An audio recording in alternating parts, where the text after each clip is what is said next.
عبد الرحمن ابن ملجم ملعون کا سن لیجیے پھر آج. مولا کا گورنر تھا یمن کا، مولا کو بہت پسند تھا، اسے معزول نہیں کیا، بہت سے لوگوں کو بس سب کو معزول کر دیا، اور اسے کہا کہ بھی تم اپنے جیسے 10 افراد کو بھیجو جن کی میں تربیت کروں، جو پھر یمن کو چلائیں نظام. سنیں گے نا؟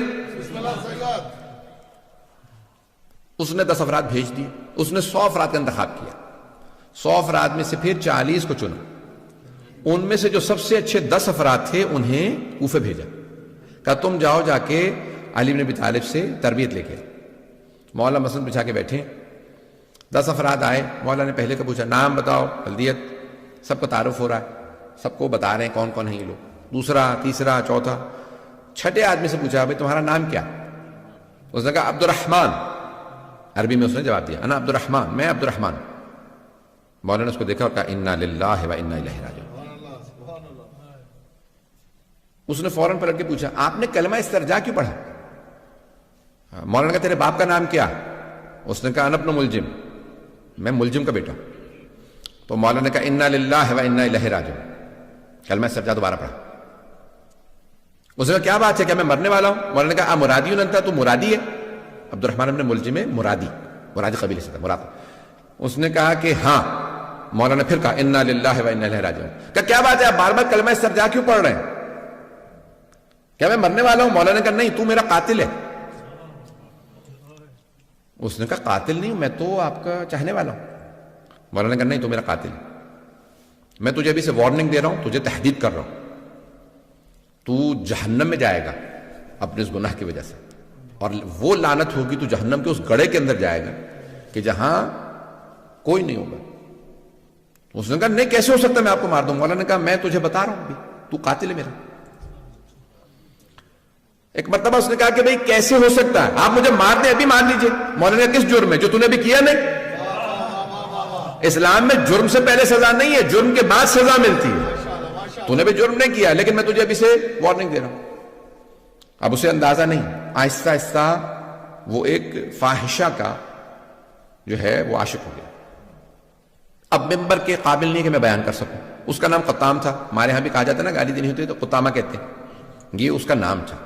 اس نے بھی شرط رکھی، اور وہ بھی مولا کی دشمنوں میں سے تھی اور ملعونہ تھی، اور بہرحال کہ بھی میں شادی کروں گی لیکن مجھے ایک کنیز چاہیے، 5000 دینار چاہیے، اور علی بن ابی طالب کا سر چاہیے. الوقائع والحوادث میں اس روایت کو لکھا. کچھ لوگوں نے کہا ہے معاویہ سے بھی لنکس تھے. اور بہرحال اہل بیت کے قتل کے اندر آپ کو پتہ بنو امیہ کا ہمیشہ کردار رہا ہے. بنو امیہ نے بڑا منفی کردار ادا کیا. اہل بیت کے خلاف جو سب سے بدترین جو دشمن اہل بیت کے گزرے ہیں اور اب تک ہیں وہ بنو امیہ. اب وقت تمام ہو گیا، میں تفصیل میں نہیں جا سکتا. اور پھر اس نے کہا کہ نہیں میں ایسا نہیں کر سکتا، اور پھر آہستہ آہستہ کہا کہ ٹھیک ہے میں ایسا کروں گا. اور کیا کیا اس نے؟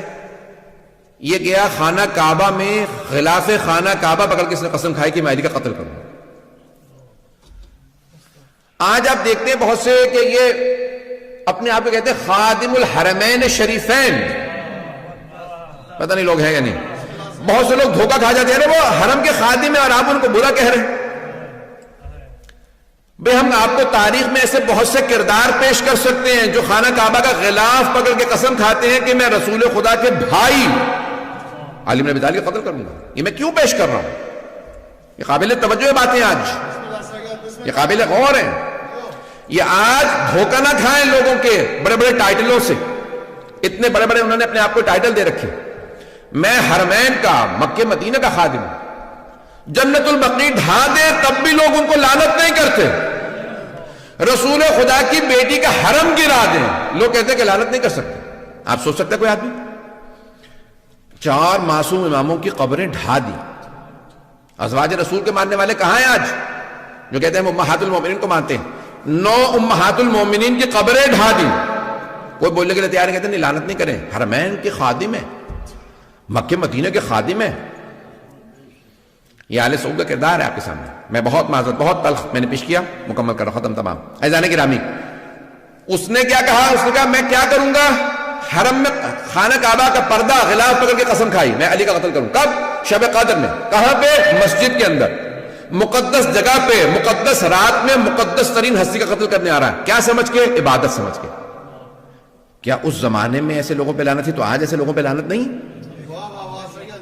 پتہ نہیں میں نے پیش کیا یا نہیں پیش کیا. یہ آج امام بارگاہوں میں مساجد میں وہ کہتے ہیں میں عبادت کر رہا ہوں، میں شیعوں کو مارنے جا رہا ہوں، میں سامرہ کے حرم کناروں میں عبادت کر رہا ہوں. عزیزان گرامی، اسی لیے ہم کہتے ہیں کھولو آنکھیں، دماغ کھولو، کان کھولو.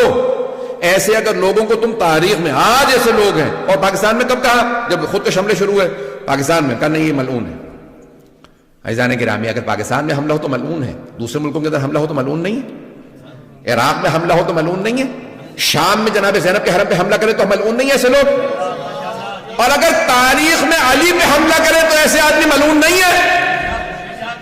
میں یہ سخت ترین جملے کہیں، میں بہت معذرت، لیکن میں کہنے پہ مجبور ہوں، آج یہ پڑھنے پہ مجبور ہوں. ایسے حالات ہیں، اگر میں نہیں کھولوں گا تو کوئی اور نہیں بولے گا. عزیزان گرامی، یہ تاریخ کے وہ کردار ہیں کہ جن پہ تاریخ میں بھی لعنت تھی، آج بھی لعنت ہے. اللہ ان لوگوں پہ لعنت بھیجتا ہے، اس کا رسول ان پہ لعنت بھیجتا ہے، ملائکہ لعنت بھیجتے ہیں. قیامت تک کے لیے ایسے لوگوں پہ لعنت ہے.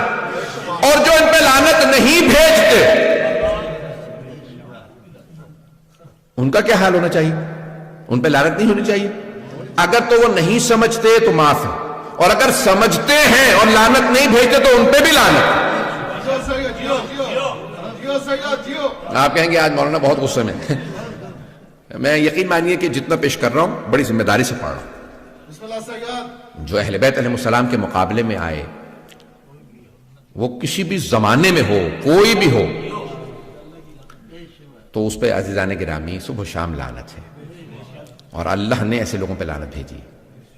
اور اگر میں ایک جملہ پیش کر رہا ہوں، وَمَن يَقْتُلْ مُؤْمِنًا مُتَعَمِّدًا فَجَزَاؤُهُ جَهَنَّمُ خَالِدِينَ فِيهَا وَلَعَنَهُ اللَّهُ وَغَضِبَ اللَّهُ عَلَيْهِ وَلَعَنَهُ وَأَعَدَّ لَهُ عَذَابًا عَظِيمًا. یہ اللہ نے قرآن میں آیت کی نازل، سورہ نساء آیت نمبر 93 4 سورہ.